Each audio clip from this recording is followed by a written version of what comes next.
¿Qué ocurre desde que se comete un delito hasta que el hecho es castigado penalmente?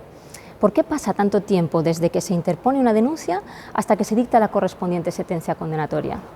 ¿Es lenta la justicia española?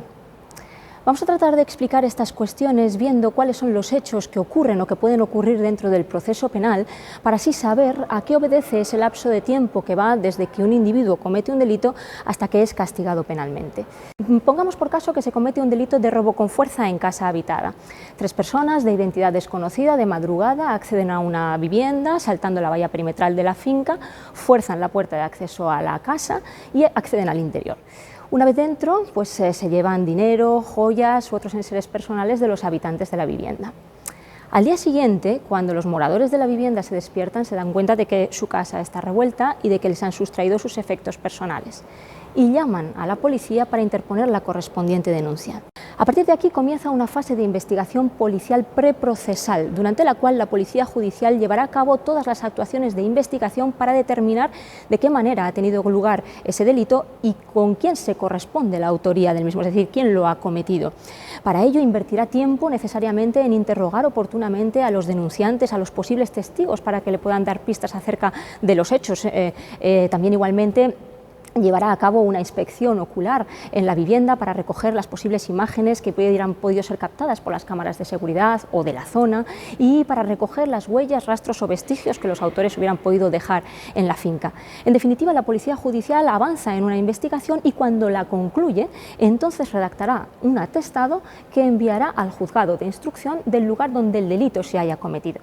Cuando el atestado llega al juzgado de instrucción, entonces el juez o la jueza de instrucción incoa el proceso penal y comienza una fase de investigación durante la cual el juez de instrucción tratará de reunir todas las pruebas, todos los indicios, todas las circunstancias que le permitan sostener una acreditación indiciaria de cómo se ha cometido el hecho. Para ello, practicará una serie de diligencias entre las cuales seguramente citará, tan pronto como tenga fecha disponible, a los denunciantes y perjudicados para saber en qué circunstancias han resultado perjudicados y ofrecerles la posibilidad de resultar indemnizados en el procedimiento.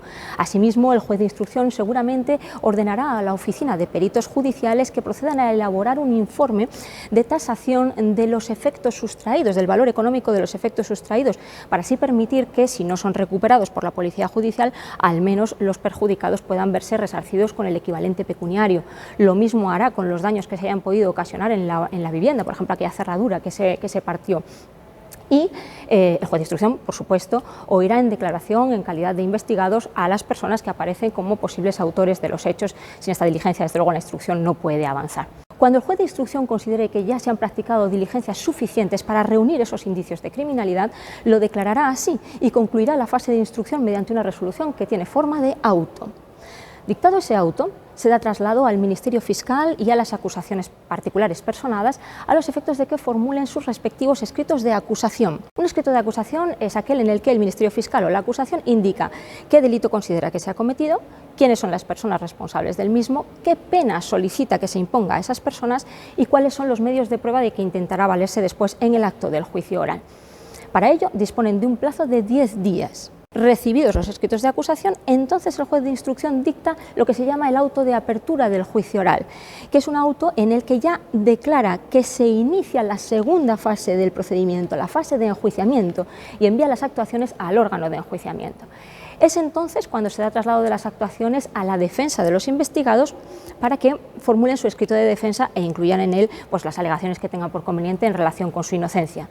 Para ello disponen de otro plazo de 10 días. El proceso penal en España se divide en 2 fases diferentes. Una fase de instrucción, que es la fase de investigación, y otra fase de enjuiciamiento, que es donde se celebra el juicio y donde se dicta sentencia.